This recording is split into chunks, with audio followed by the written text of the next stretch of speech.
Igitondo cyiza nanone kandi tubahaye ikaze muri iki gitondo cy'umugisha, igitondo cyo gusoma ijambo ry'Imana, igitondo cyiza cyo gusabana n'Imana mu ijambo ryayo, kandi igitondo cyo kurushaho kumva ijwi ry'Imana. Tubahaye ikaze muri kiganiro cyacu Matin nk'uko bisanzwe, kandi twishimira ko Imana iri kumwe namwe aho muherereye hose. Reka dusenge. Mwami Yesu, turagushima cyane muri iki gitondo cy'umugisha uduhaye, turakunezerewe ko uri umwami wacu kandi umukiza wacu, umuremyi w'isi n'ijuru, kandi umuremyi w'ibigaragara ndetse n'ibitagaragara. Duciye bugufi cyane muri iki gitondo cy'umugisha kugira ngo tugirirwe neza nawe. Ngwino ubane natwe, ngwino utwigishe, ngwino dukomeze, ngwino uduhugure, kandi ngwino wongere imbaraga mu buzima bwacu. Icyubahiro kibi cyawe. Data, tuguhaye ikaze rero muri iri jambo tugiye gusoma, kugira ngo Umwuka Wera adusobanurire kandi tube twuzuye rwose, mu izina rya Yesu Kristo. Amen. Amen. Igitondo cyiza nanone, ikiganiro Matin nk'uko bisanzwe, tubahaye ikaze kandi twishimira cyane ko Kristo adushoboje hamwe namwe gukora ibyo gukiranuka, kugendana nawe dukiranuka, twizeye, dufite urukundo, twuzuye kwizera, twuzuye ibyiringiro. Umwami wacu Yesu Kristo ahabwa icyubahiro. Mbahaye ikaze mwese abakora iki kiganiro Matin mu buryo buri consistent, namwe abagenda bagikurikira gahoro gahoro uko mushobojwe. Yesu abaha umugisha kandi abanezeze. Dufite umugisha ukomeye cyane wo gusangira namwe ijambo ry'Imana muri uyu mwaka. Kadusenge tuyobowe n'ubutumwa bwiza, cyangwa se n'amagambo y'ubuhanuzi nk'uko yanditswe na Yesaya ibice 66 umurongo waho wa 13. Haravuga ngo nk'uko nyina w'umwana ahumuriza umwana we, niko nzabahumuriza, muzahumurizwa i Yerusalemu. Muzayibona kandi muzanezerwa mu mitima, n'amagufa yanyu azamera nk'ubwatsi bw'uruhira. Uwiteka azirikana imbaraga ze mu bagaragu be, kandi abanzi be azabarakarira. Haleluya.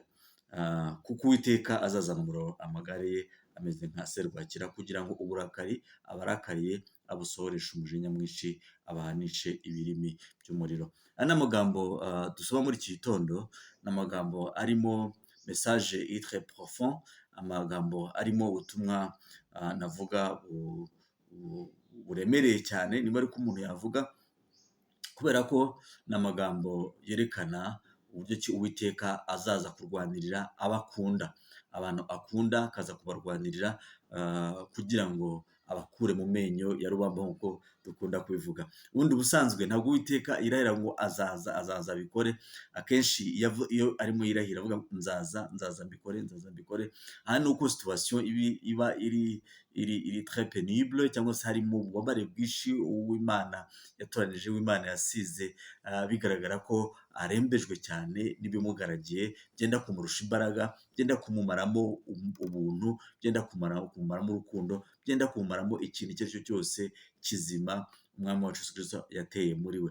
Impamvu Uwiteka ahita ahagurukana imbaraga cyane kugira ngo aze arwanirire uwo akunda. Impamvu ijambo ry'Imana muri iki gitondo dusoma ritubwira ngo nk'uko nyina w'umwana ahumuriza umwana we, niko nanjye nzabahumuriza. Haleluya. Nk'uko nyina w'umwana ahumuriza umwana we. Ndabibona iyo umwana mutoya, afite umwana muto mu rugo, ariko njya mbona iyo yarize cyane habuze undi muntu umuhumuriza, nyina niwe ubasha kumuhumuriza akabyumva. Kandi ukabona basa nk'aho bafite attachement iri très profond, bafite attachement ishingiye cyane kuri ayo marangamutima, kuri urwo rukundo rudasanzwe nyina w'umwana aha umwana we, kubera uko komatana mu buryo budasanzwe, mu buryo buri biologique, basa nkaho ari umuntu umwe cyane kurusha abandi bantu. Umwana ukabona ko atuje, ukabona ko ahumurijwe rwose, ukabona ko yakiriye andi mahoro atarazi ahantu yaturuka, cyangwa se nta wundi muntu bari kuyamuha, yaba ari na se yewe cyangwa abo bavukana, nta wundi muntu wari washoboye kumuhoza, ariko nyina w'umwana niwe umuhumurije. Umwana abasha kwakira iryo humure.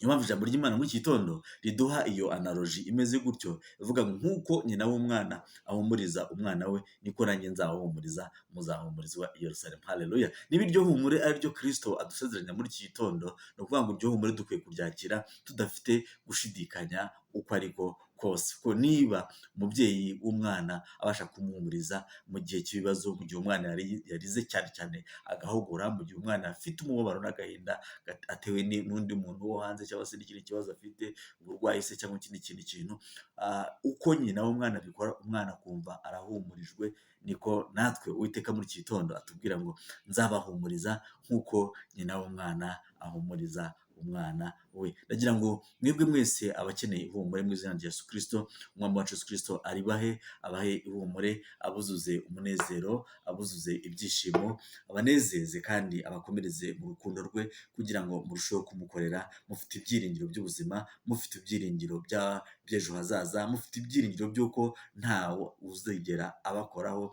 cyangwa se uzigera abakoma mu nkokora, cyangwa se uzabatunga urutoki, ko Kristo niba tumukorera nawe adusezeranya assurance iri permanente, cyangwa se protection iri permanente, avuga ati bana banjye bwo munkorera nanjye nzagirana namwe, nzabashoboza kandi nzabakomeza kugeza ku mperuka y'ibihe. Kuko niko ijambo ry'Imana tuvuga ngo kandi dore ndi kumwe namwe kugeza ku mperuka y'ibihe. Ubu turi mu bihe bya Pasika, aho twibuka cyane urukundo rwa Kristo n'uburyo yita kuri twebwe, n'uburyo kandi adukomishoninga, akaduha ubutumwa bukomeye cyane, ubutumwa buvuga ngo nuko mugende mu mahanga yose mubwirize abantu kwitondera ibyo nababwiye byose, kandi dore ndi kumwe namwe kugeza ku mperuka y'isi. Ndi kumwe namwe kugeza ku mperuka y'ibihe, ndi kumwe namwe kugeza ubwo Kristo azaba agarutse.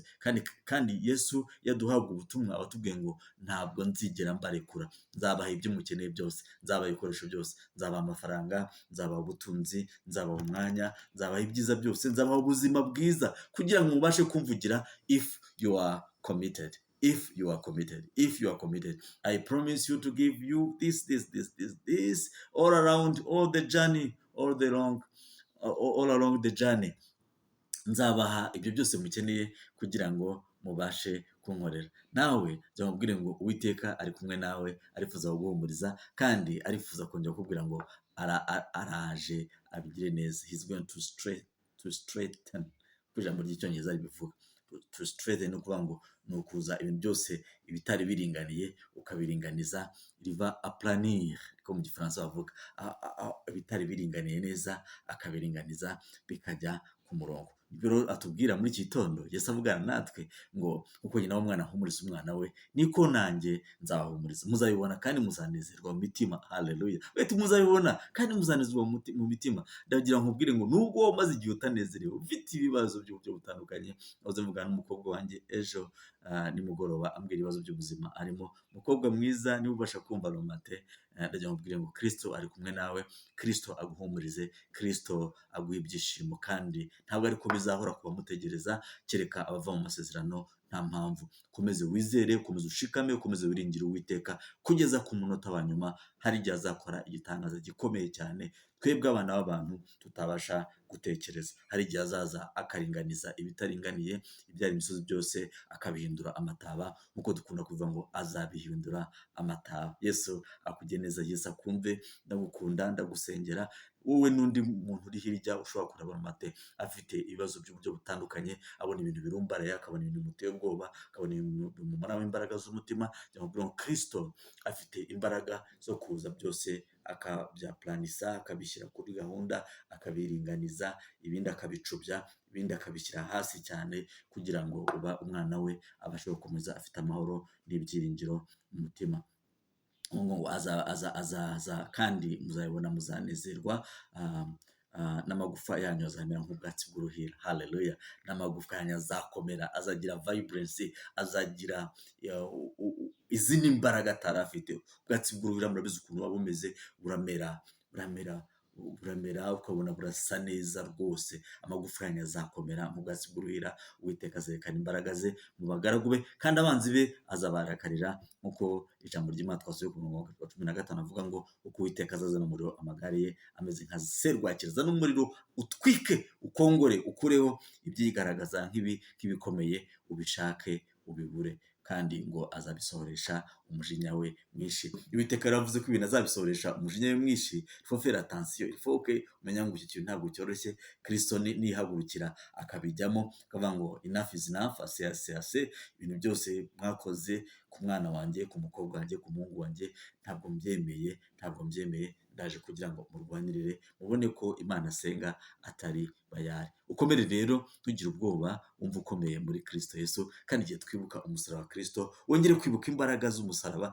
kuko izo mbaraga z'umusaraba nizo zibasha gukora ibi ngibi byose. Duhamanye na Kristo mu kwizera kwacu, duhamanye na Kristo mu rugendo rw'ubuzima rwacu, kandi tumusabe atwongere imbaraga, turusheho gusa nawe uko bukeye n'uko bwije. Kadusenge. Mwami Yesu, turagushimira cyane igitondo cy'umugisha duhaye, turakunezere kuri umwami wacu kandi dukunda, turakunezere ko twitayeho, icyubahiro kibe icyawe. Ngwino urwane intambara, ngwino udusubizemo ibyiringiro, ngwino ukunkumure ibyagaragara nk'ibishinyitse, bicanye amatara, bishinyitse, byifuza kuturimbura, ubyereke ko uri Imana yacu twizeye. Ngwino uca inzira mu kidaturwa, ngwino uvuvunure amasoko y'ibyiza mu butayu, ngwino tukubone imitima imaze igihe ishenguwe, ifite ibikomere imbere n'inyuma. Data, uyihe amahoro, uyihe umugisha, uyihe ibyishimo. Ngwino wongere utange assurance de vie, ngwino wongere utange ibyiringiro by'ubuzima, tukubone kandi tukubonera umugisha muri byose, mu izina rikomeye, izina rya Yesu Kristo. Amen, amen.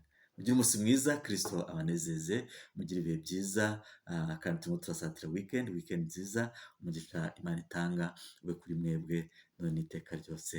Amen, amen, amen. Bye bye.